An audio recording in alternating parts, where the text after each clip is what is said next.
In this video, I'll show you how to remove header in Google Docs. If your document has a header you no longer want, Google Docs makes it pretty easy to remove.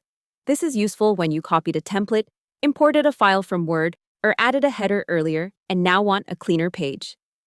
Google's official help says you can remove a header directly from the header area by opening its options and choosing Remove Header. To get started on a computer, open your Google Doc and go to any page that has the header. Then double-click inside the header area at the top of the page. This activates the header so you can edit its settings.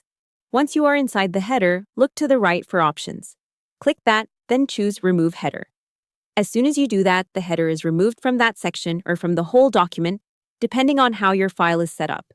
If your document only has one section, removing the header usually removes it everywhere at once.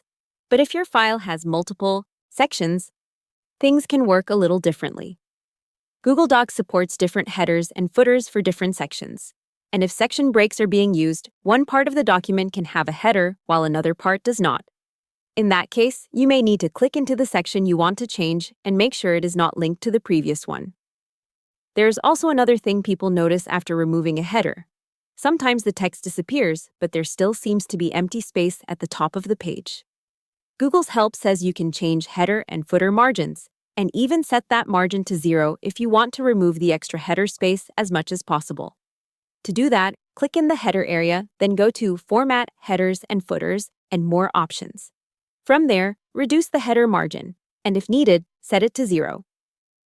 If you want the header removed from only one page or one part of the document, you usually need to use section breaks. Google Docs says you can use different headers or footers per page or section, and if you want that section to behave differently, turn off Link to Previous inside the header settings. That way, removing the header in one section does not affect the rest of the document. On Android, the Google Docs app lets you add and edit headers when print layout is turned on. But Google's official Android help page does not list the same direct remove header option that appears on desktop. A Google Docs community reply also says removing a header or footer from a specific page is currently a desktop-only capability. So if you do not see the remove option on mobile, the easiest fix is to open the document on a computer. So to remove a header in Google Docs, open the file on a computer, double-click the header, click Options, and choose Remove Header. And if extra space remains at the top, adjust the header margin in Headers and Footers settings. Hope the tutorial was helpful. Subscribe to my channel and see you in the next video.